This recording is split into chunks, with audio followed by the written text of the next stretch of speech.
टीकमगढ़ लोकसभा प्रभारी फूल सिंह बरैया हैं, उनसे बात करेंगे। आज छतरपुर के कांग्रेस कार्यालय पर आए और एक बड़ी बैठक की है। किस तरीके से लोकसभा की तैयारियां हो चुकी हैं, उनसे बात करने का प्रयास करेंगे। जी भाई साहब, किस तरह की तैयारियां आज ली है, किस तरह की बैठक में क्या निर्णय लिया गया? अभी तो तैयारी है, कांग्रेस पार्टी इंडिया अलायंस के साथ इलेक्शन में जाएगी और पूरी ताकत के साथ पूरे देश की पार्टियां लोकतंत्र बचाने के लिए, संविधान बचाने के लिए, देश बचाने के लिए पूरी ताकत से इस चुनाव में लगे हैं और संभावना पूरी है अभी कि सरकार इस बार इंडिया गठबंधन की बने। टीकमगढ़ लोकसभा सीट से आपको प्रभारी बनाया गया, एक बड़ी बैठक ली आपने कांग्रेस कार्यालय, किस तरह से बैठक की है, क्या रणनीति रही? नहीं, अभी तो देखिए हम लोग ये कह रहे हैं कि जो कुछ हुआ है उसको भूला तो नहीं जा सकता, लेकिन 6 महीने से लगातार जनता में से एक आवाज़ आती है कि कांग्रेस की सरकार बनेगी, कांग्रेस की बन रही है, कांग्रेस की बन रही है। अधिकारी कर्मचारी बधाई दे रहे हैं। जब इतनी एनर्जी बीजेपी के पक्ष में थी तो जनता में से निकल के क्यों नहीं आ रही है?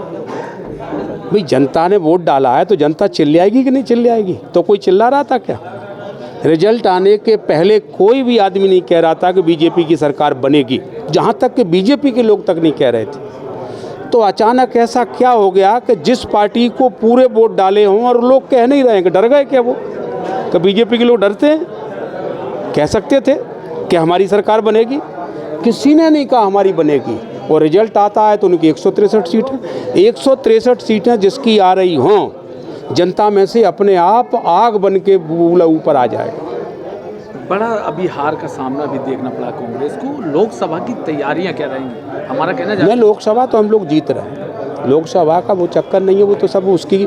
अब हम लोगों ने इलेक्शन कमीशन ऑफ इंडिया से कहा है, हमने ये नहीं कहा है कहीं बेईमानी का। हम ये कह रहे हैं हम जिसको वोट दे रहे हैं, बटन दबा दिया हमने बटन दबाया मान लीजिए पंजे को, और वो बटन दबा और 7 सेकंड के लिए हमको पंजा दिखा। 7 सेकंड के बाद वो पंजा कट करके इतने बड़े कागज़ के टुकड़े में हमारे हाथ में आ जाए, हम डब्बे में डाल दें, डब्बे गिना लो। पारदर्शिता चाहते हैं। कहीं ना कहीं ईवीएम पर आपको शक है? नहीं, पारदर्शिता इस देश में डेमोक्रेसी है, अंधकार में नहीं चलेगा देश। पारदर्शिता होनी चाहिए। पारदर्शिता की बात कर रहे हैं, हम कौन का बात कर रहे हैं? अच्छा, आज जो बैठक की है उसमें 3 विधानसभा आती हैं जो टीकमगढ़ सीट, तो उनमें किन किन को लोगों को बुलाया गया? 3 नहीं, सभी पदाधिकारी, पार्टी के जिम्मेदार लोग, पार्टी को चलाने वाले लोग हैं, वो प्रमुख लोग हैं। तो 3 विधानसभा हमारी हैं छतरपुर में, 3 टीकमगढ़ में, 2 हैं हमारी उसमें वो पृथ्वीपुर और वो निवाड़ी में। तो ये जो विधानसभाएं 8, इन विधानसभाओं के बीच में से कोई हमारी पार्टी के कार्यकर्ता चुनाव लड़ने के लिए आगे आएगा और उसके लिए नाम ऊपर भेजा जाएगा। उसके हिसाब से फैसला पूरा जो कमेटी है हमारी AICC, वो कमेटी फैसला करेगी और इलेक्शन हम लोग जीतने के लिए लड़ेंगे। कार्यकर्ताओं से जब आपने रूबरू हुए, कार्यकर्ताओं के मन की बात भी आपने जानी होगी।